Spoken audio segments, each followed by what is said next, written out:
A B C ভবিষ্যতে আলেমা হব নিয়ত করেছি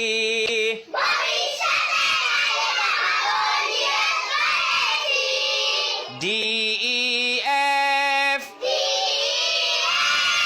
পড়ালেখায় আর কখনো দিব না তো গ্যাপ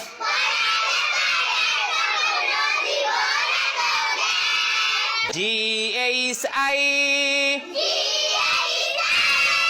আল্লাহ হলেন সবার বড়, তার বড় কেউ নাই।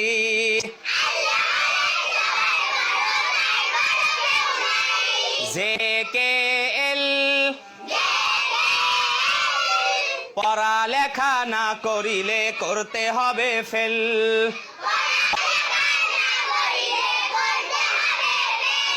এম